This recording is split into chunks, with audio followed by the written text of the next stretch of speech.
Good morning. This is Sri Primo. Usually, I only cover the Grand Slam tennis finals and previews. But yesterday or today, this morning, early this morning, at least for us here in the United States, uh, one of the biggest upsets, or I would call it one of the greatest story fairy tale endings that ever happened. Vacherot, who is a player from Monaco. Heard of him, but not much because I don't think he made through a lot of the main draws. But he completed what would be probably one of the greatest runs that you will ever see in an ATP 1000 tournament in Shanghai by defeating his cousin, Arthur Rinderknech from France, who's actually played a lot of great tennis. He played Alcaraz quite tough in the U.S. Open. His name was actually resonating in the tennis circles, unlike his cousin. But for someone who was just there as a qualifier, Vacherot, got to see a lot of the highlights. He played against Djokovic. He was playing at such a high level. He's going to jump from outside of 200 to the top 40 when the rankings come out. The journey that this kid took and playing his cousin, and it was a great story. I mean, there was like a lot of great things I've been seeing on X between these two. They played each other since they were 12, and there's a lot other things that are, that bond them together. And even after winning, Vacherot said, "Well, unfortunate that they have to be one winner, but the family has won." So that shows the bond that they have. And Vacherot is actually from Monaco. So he's actually the first person from Monaco to win an ATP 1000 tournament. What an incredible story. I mean, he beat the likes of Jair, then Rune, then Djokovic, and then his cousin Rinderknech. So it's not like, think about it. I mean, for someone who's unranked outside of 200, coming in winning an ATP 1000 tournament, no less. I mean, of course, this tournament actually had Sinner who had to withdraw due to heat exhaustion. But having said that, there were still other players. Medvedev played, Zverev was here, Rune. So all the top tennis players in the world were still there in that draw. But even with that, I mean, he beat some players who are way above his ranking day in and day out. And for Vacherot to climb to the top of the mountain and win this tournament is a testament to a dream come true. I mean, this is even beyond the dream come true.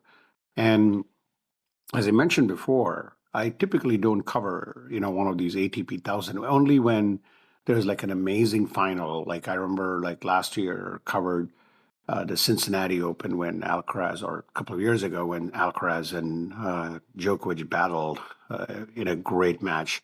But this is something that I really wanted to talk about because I think the history has been made. I mean, unfortunately, some of these matches are so early in the morning.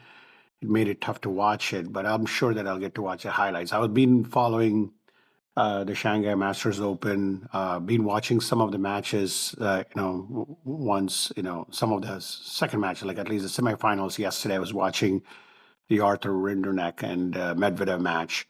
But what a story from Vacherot. And I hope this kid really goes on to do something in, other ATP 1000 tournaments and also in the four majors. I really like to see it. What an amazing story it is. What an incredible journey for this family. What an incredible path this person has taken over the last few years. And he probably doubled or tripled his career winnings in just this one tournament. I did see something where his career earnings were 500,000, and then with the win in Shanghai, he gets like 1.3 million or something like that. So amazing story. Wanted to talk about it a little bit because these are what dreams are made of. Often we fantasize about the Sinners and Alcarazes, or the big three when they were playing.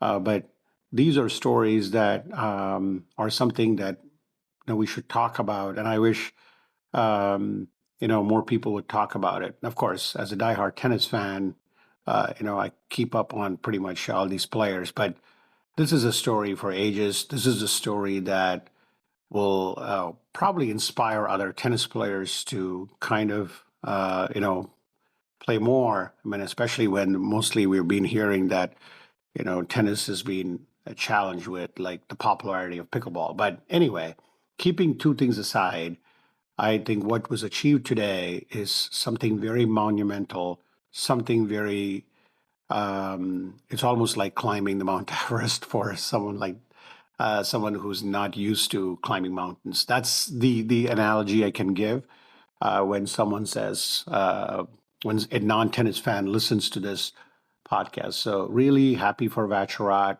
and Rinderknech. I mean, watch out for this player too. I mean, he's already made some waves in some of the majors, so I'm sure that he's going to be this confidence. Will give him a lot of confidence. I mean, he beat some very good players too. Like he beat Medvedev, who was actually playing much better, and that's a good story as well with Medvedev. He was losing it out. I mean, and he had to play Tien again, and he was able to beat him the third time. But Medvedev playing the semifinals, he actually won the first set against Arthur Rinderknech yesterday. I got to watch some of that. But great kudos to both the cousins for making it to the final, and kudos to Vacherot for winning his first ATP Tour title. This should give him a lot of confidence going into other matches. So with that, we wrap it up. But I'm almost like, this is really emotional for someone like him to win a match where he was not even supposed to even be in the main draw. I mean, it was just, he came in as a qualifier. So well done, Vacherot. Looking forward to more of your exploits on the tennis court in coming ATP tournaments and also maybe some majors. Thanks again for listening. Have a good rest of the day.